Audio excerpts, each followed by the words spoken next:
अस्सलाम वालेकुम dear students, hope you will be fine. हमने कल स्टार्ट किया था frequency distribution chapter 6 basic statistics. उसमें हमने टॉपिक पढ़ा था frequency distribution, tabular data, tabular arrangement of data is called frequency distribution. And then हमने ग्रुप डाटा की डेफिनेशन देखी थी। उसके बाद हमने फ्रीक्वेंसी डिस्ट्रीब्यूशन की टाइप्स देखी थी। There are two types of frequency distribution, discrete frequency distribution and the second is continuous frequency distribution. So हमने ये तो हमने कल पढ़ लिया। पिछले लेक्चर में हमने देख लिया है कि अगर हम discrete frequency distribution table construct करना चाहें तो किस तरह कर सकते हैं। हमने इस लेक्चर में देखना है कि अगर हम continuous frequency distribution table construct करें या उसकी फ्रीक्वेंसी डिस्ट्रीब्यूशन टेबल बनाएं, ग्रुप डाटा को हमने अरेंज करना हो तो किस तरह करेंगे continuous frequency distribution. So in continuous frequency distribution first of all we can find the range of given data. हम गिवन डाटा की रेंज किस तरह फाइंड करेंगे? Maximum value minus minimum. अब मैक्सिमम एंड मिनिमम वैल्यू कहाँ से आएगी? For example हमारे पास जैसे क्वेश्चन नंबर 3 है, क्वेश्चन 3 है। अब अगर हमने फाइंड करना हो रेंज, सबसे पहले हमने रेंज ही फाइंड करनी है, कोई भी क्वेश्चन गिवन हो। अब अगर हमने रेंज फाइंड करनी हो तो हम सपोज कर लेते हैं कि जो सैलरीज गिवन है टीचर्स की, इसमें जो मिनिमम, हमने इस पूरे डाटा में चेक करना है कि मिनिमम वैल्यू कौन सी है और मैक्सिमम वैल्यू कौन सी है। जो सबसे मिनिमम वैल्यू है उसको मार्क कर दें एंड जो मैक्सिमम वैल्यू है उसको भी मार्क कर दें। तो रेंज फाइंड करने के लिए मैक्सिमम माइनस मिनिमम करना है। जब भी हम फाइंड करेंगे रेंज तो हम इसी तरह ही फाइंड करेंगे कि मैक्सिमम वैल्यू मीन, अगर हम यहाँ पे 450 मिनिमम है एंड मैक्सिमम 1250 है तो किस तरह फाइंड करेंगे? 1250 माइनस 450, तो ये हमारे पास रेंज आ जाएगी। जब भी हम रेंज फाइंड करेंगे इसी मेथड को फॉलो करेंगे। गिवन डाटा, जो ग्रुप डाटा गिवन होगा उस डाटा की हमने मिनिमम वैल्यू देखनी है एंड मैक्सिमम वैल्यू देखनी है, तो वहाँ से हम रेंज फाइंड करेंगे। Range is equal to maximum minus minimum value. Then second point है decide about the number of groups. हमने ये देखना है कि हमने नंबर ऑफ ग्रुप्स कितने बनाने हैं या हमारे पास नंबर ऑफ ग्रुप्स कितने होने चाहिए। And the third is determine the size of the class by using formula h is equal to range over k, where k is number of groups. अब second point में हम number of groups decide कर चुके होंगे and we can denoted number of groups by K and range हम first point में find कर चुके होते हैं। Mean maximum minus minimum value find करके वहाँ से रेंज आ जाती है। रेंज को डिवाइड कर देंगे नंबर ऑफ ग्रुप्स पे तो हमारे पास क्लास लिमिट आ जाएगी या साइज ऑफ क्लास आ जाएगा कि हमारे पास क्लास की साइज कितनी होनी चाहिए ग्रुप डाटा में। ओके, हम क्वेश्चन की तरफ मूव करते हैं। आई होप कि आपको थोड़ा अच्छी समझ आ जाएगी। इसमें कुछ डेफिनेशंस हैं, डेफिनेशंस देख लीजिएगा। फॉर एग्जांपल क्लास लिमिट है, लोअर क्लास लिमिट है, अपर class limit, class boundary. Class limit क्या होगी कि आपके पास जो क्लास हमने डिसाइड किए नंबर ऑफ क्लासेस, उसकी लिमिट उसमें मैक्सिमम कितनी नंबर ऑफ डिजिट्स की लिमिट है कि for example lower class and upper class boundary के दरमियान में कितने डिजिट्स आ सकते हैं, उसकी लिमिट कितनी है। So firstly I can question number 3 देखें, page number 117। From the following data representing the salaries of 30 teachers of a school, make a frequency distribution taking class interval of size RS 100, 450, 500 up to 1240। तो यहाँ पे उसने hint दिया है make class जो boundary उसने दी है 450 to 549।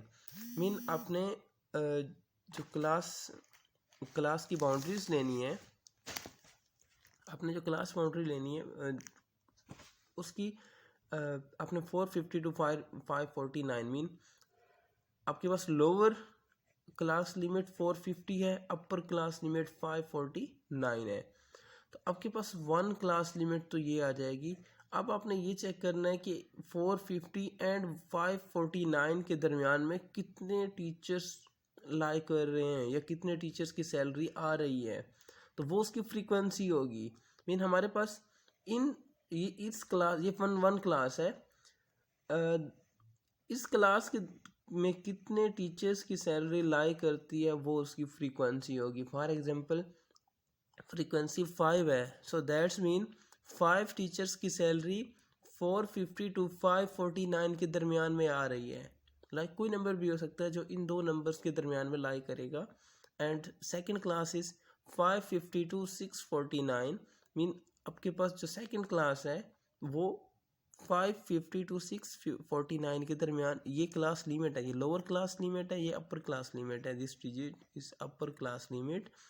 And then same as it हम फिर डाटा में चेक करेंगे कितने टीचर्स की सैलरी इस क्लास में अलाई कर रही है, तो वो उसकी फ्रीक्वेंसी होगी एंड में up to so on. Okay, so class limit हमने टेबल बना देना है, ये class limit, tally marks, frequency and cumulative frequency. Okay, so firstly हमारे पास जो यहाँ पे वैल्यू ऑफ एच है वो 100 है, ठीक है। सो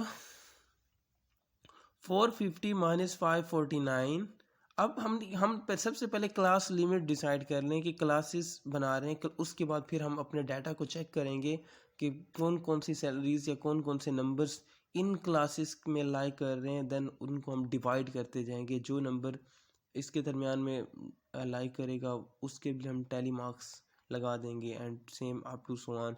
जो नंबर 750 टू 849 के दरमियान में बिलोंग करेगा उसका इधर हम फ्रीक्वेंसी उसकी शो कर देंगे। सो 450 टू 549, इसमें 100 ऐड कर दें 550 हो जाएगा, इसमें 100 ऐड कर दें 649 हो जाएगा। अगेन 100 ऐड कर दें 650, 100 ऐड कर दें 749, 100 ऐड कर दें 850, 100 इसमें भी ऐड कर दें 949 up to so on 1150 to 1249। Okay, so अगर हम अपने ग्रुप डाटा में जो गिवन डाटा है, रफली डाटा, उस डाटा में चेक करें तो 2 टीचर्स की सैलरी 450 टू 549 के दरमियान में आ रही है, बिटवीन देम बिलोंग कर रही है। 450 टू इस क्लास में 2 टीचर्स की सैलरी आ रही है, तो हमने यहाँ पे 2 टैली मार्क्स लगा दिए, तो इसकी फ्रीक्वेंसी कितनी है 1 एंड 2 टैली मार्क्स है, so the frequency of this class is 2। That's mean 2 frequency है, तो इसका मतलब 2 टीचर्स की सैलरी इस क्लास में बिलोंग कर रही है या लाई कर रही है, इस रेंज में आती है उनकी salary. And same next class में अगर हम देखें, अगर डाटा में चेक करें तो 2 टीचर्स की सैलरी 550 टू 649 के दरमियान में बिलोंग कर रही है, तो हमने यहाँ पे 2 टैली मार्क्स लगा दिए and the frequency of this class is 2। And same next class में अगर हम चेक करें ग्रुप डाटा में, अगर आप ग्रुप डाटा आप चेक करते हैं साथ, 650 टू 749 में 4 टीचर्स की सैलरी बिलोंग कर रही है, सो 1 2 3 4 हमने 4 टैली मार्क्स यहाँ पे लगा दिए एंड इनको काउंट कर लें तो फ्रीक्वेंसी कितनी है 4। दैट्स मीन 4 टीचर्स की सैलरी इस क्लास से बिलोंग कर रही है, so the frequency of this class is 4, frequency of this class is 5, frequency of this class is 3, frequency of this class is 4, frequency of this class is 5, frequency of this class is 5। And हमने यहाँ पे cumulative frequency निकाल ली, first class को first frequency as it, and then 2 को 2 में add करें 4, 4 को 4 में ऐड करें 8, 8 को 5 में ऐड करें 13, 13 को 3 में ऐड करें 16, 16 को 4 में ऐड करें 20, 20 को 5 में ऐड करें 25, 25 को 5 में ऐड करें 30, तो ये हमारे पास टोटल 30 आ जाएगा। और ये हमारा, और ये हमने यही टेबल ही कंस्ट्रक्ट करना था जो कि हमने कर दिया। तो ये हमारे पास कौन सा टेबल कंस्ट्रक्ट हो गया है, frequency continuous frequency distribution table. हमने जो डिस्क्रीट फ्रीक्वेंसी टेबल कंस्ट्रक्ट किया था उसमें क्लास लिमिट का कोई जिक्र नहीं था, हमने क्लास लिमिट को नहीं उसमें डिस्कस किया था.